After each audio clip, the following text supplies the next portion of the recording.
Last night, you were insane. Not figuratively, clinically. You hallucinated. You talked to people who aren't real. You flew. You were chased by something that doesn't exist, and your heart actually raced because of it. If you did any of that awake, someone would call an ambulance. Asleep, we call it Tuesday. And here's what should actually bother you. Right now, tonight, your body will paralyze itself on purpose so you can't act any of this out. Some people's brains fail to do that. And they end up punching, kicking, running in their sleep, hurting the people next to them. So your brain built a safety switch for something it does to you every single night. Neuroscience still can't fully agree on why. Sleep is not one thing. It cycles through distinct stages roughly every 90 minutes. The stage most associated with dreaming is called REM sleep, rapid eye movement. During REM, your brain activity looks almost identical to wakefulness on an EEG scan. Your eyes move rapidly behind your closed lids. Your heart rate and breathing become irregular, and your body is almost completely paralyzed, a mechanism called rematonia that prevents you from physically acting out whatever your brain is experiencing. This paralysis is not a malfunction. It is a feature. Without it, you would thrash, kick, run, fight, every night in your bed. Some people experience what is called REM, sleep behavior disorder, a condition where this paralysis mechanism fails. They do act out their dreams. They injure themselves and the people sleeping next to them. The paralysis exists precisely because the brain during REM is generating experiences vivid enough to move a body. So the brain is doing something during dreams, something deliberate and structured enough to require a physical safety mechanism. The question is what? The first serious scientific theory of dreaming came not from a neuroscientist, but from a neurologist with a very particular set of ideas about the unconscious mind. Sigmund Freud argued that dreams were the royal road to the unconscious, that they represented disguised fulfillments of repressed wishes, coded in symbols that could be decoded through analysis. The manifest content, what you remember dreaming, was just a surface layer. The latent content, the real meaning, lay underneath. Freud's theory dominated thinking about dreams for decades. It has largely not survived contact with modern neuroscience, not because the unconscious doesn't exist. The evidence that most of our mental processing happens below conscious awareness is overwhelming. But because the specific mechanism Freud proposed, dreams as wish fulfillment coded in symbols, has found very little empirical support. When researchers systematically analyze dream content, what people dream about is mostly what they were thinking about while awake, just recombined in unusual ways. Not coded desires, not repressed wishes, mostly just ordinary life, scrambled. So what are dreams actually for? The most influential current theory comes from neuroscientist Matthew Walker, who has spent decades studying sleep, and whose research suggests that REM sleep and dreaming serve two distinct but related functions that are both critical to normal brain operation. The first is memory consolidation. During sleep, and particularly during the memory replay that happens in deeper, non-REM sleep before the REM stage, the brain appears to transfer information from short-term storage in the hippocampus to longer-term storage in the cortex. It is replaying the day, sorting what matters from what doesn't, strengthening the neural connections that encode important information, and letting others fade. Dreams, in this framework, may be a byproduct of that sorting process. The conscious experience of the brain rifling through its files, cross-referencing new information against old memories, making unexpected connections that don't occur during waking linear thought. This cross-referencing may be why dreams so often combine elements from different periods of your life in bizarre but emotionally coherent ways.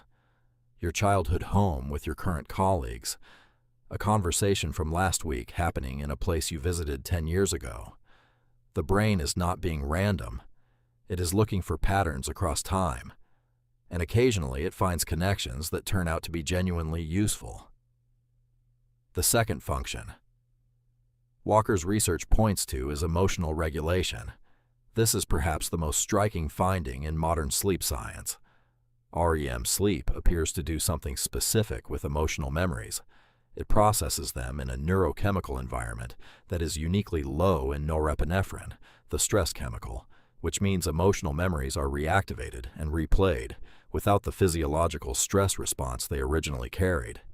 The memory is processed again, but the pain is stripped out, or at least reduced. Walker describes this as overnight therapy. You go to sleep carrying the raw, emotional charge of something that happened. You wake up with the memory intact, but the sharp edge taken off it. Not because you've forgotten, because your brain, during REM, has done something to separate the information content of the memory from its emotional weight. This is why sleep deprivation makes everything feel worse. It's not just tiredness, it's that the emotional processing system that REM sleep runs every night has been interrupted. Difficult emotions that should have been processed remain raw. The next day's experiences arrive on top of unprocessed material from the night before. The accumulation is not just fatigue, it is unprocessed feeling piling up, and it is why people with PTSD, whose trauma memories are so intense that they can disrupt the very REM sleep designed to process them, are caught in a particularly cruel trap. The system built to reduce emotional pain is overwhelmed by exactly the kind of pain it was built to reduce. But here is where it gets stranger and more contested. Not everyone agrees that dreams are primarily about memory consolidation and emotional processing. Psychiatrist and sleep researcher Allan Hobson proposed what he called activation synthesis theory, the idea that dreams are not meaningful in themselves, but are the brain's attempt to make narrative sense of essentially random neural firing during REM. The brainstem activates various systems more or less at random. The higher brain, unable to tolerate randomness, constructs a story around whatever signals it receives. Dreams, in this view, are confabulation, the brain's storytelling instinct applied to noise. This theory went too far in the other direction and has been partly walked back. The consensus now is somewhere between Hobson and Walker. Dreams are not purely random noise, but they are also not the decoded messages from the unconscious that Freud described. They are something in between, structured, generated by real neural activity, serving real functions, but not as precisely meaningful as therapy, and not as meaningless as static. There is one more layer that gets almost no attention in the popular conversation about dreams, and it may be the most important. The things you dream about consistently reveal the things your brain considers important, not in a symbolic Freudian sense, in a much more literal sense. Threat simulation theory, developed by neuroscientist Antti Revonsuo, proposes that dreaming evolved specifically as a rehearsal mechanism for threatening situations, that the reason so many dreams involve being chased, being attacked, failing at something critical, losing control, the classic nightmare themes, is that the brain is practicing responses to threats in a safe environment. You dream of being chased so that when something chases you, the neural pathways for that response have already been activated.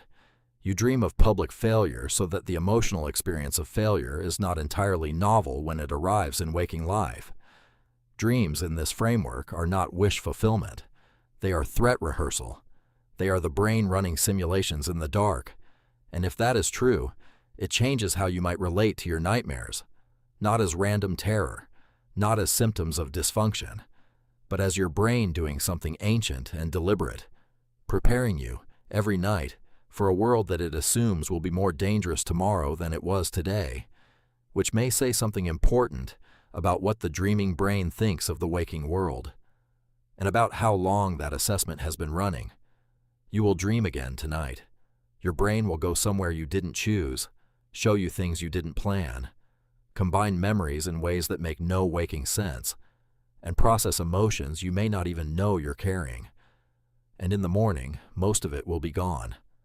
But something will remain, not the images, not the story, something quieter, a residue, the slight shift in how you feel about something you couldn't name, the faint echo of a connection your brain made in the dark that your conscious mind hasn't caught up to yet.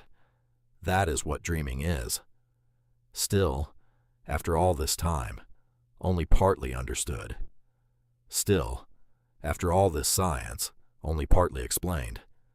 And still, every night, happening to you whether you remember it or not.